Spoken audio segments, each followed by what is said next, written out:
Why fire Bill O'Brien now? It had to happen, Dan. And I've probably been knowing how tough it is to play the position, but also know how tough it is to watch coaches. Winning's tough.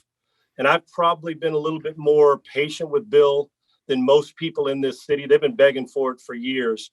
But what set me off yesterday morning was maybe this is the reality because this is how he feels, is listen to the press conference after the game when he said, hey, we got a bunch of great guys and we played hard and we didn't give up. It told me it's moral victory Monday and that just getting there is okay.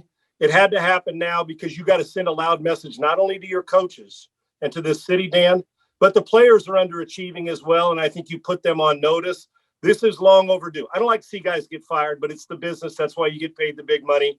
And just getting there is Cincinnati Bengals was, teams in the past. Getting there is not good enough. It shouldn't be good enough. And Cal McNair was late to the party on this. And Bill O'Brien needed to go. And they need a culture change. Jack Easterby needs to go too. They need to wipe it clean and start fresh. I don't know if the mistake was becoming the GM there, Sean, because as a coach, I can make an argument, a pretty good argument. Bill O'Brien was a good coach, and he was winning divisions when he didn't have good quarterbacks. It felt like once he became the GM and then made a couple of mistakes, then everybody sort of piled on Bill O'Brien. And I don't know Bill O'Brien. I think taking the GM role is probably the reason why he's not coaching anymore in Houston. Your thoughts? Dan, I 100% agree. And I've been preaching that since he got the gig.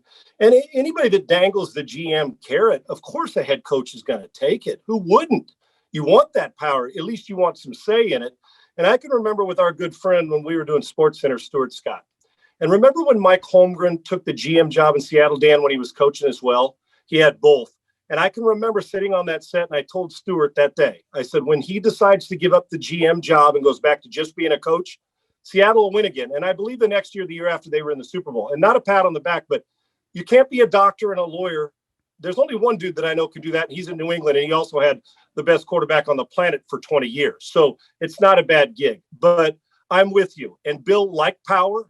And the problem is, Dan, I talked to a head coach and a coordinator in this league that said to be a position coach, you get about 4 hours a day to yourself. To be a coordinator, you get about 2 hours a day to yourself. To be a head coach, you need 2 or 4 more hours. Now you add Monday personnel decisions. And he also was the play caller for the longest time.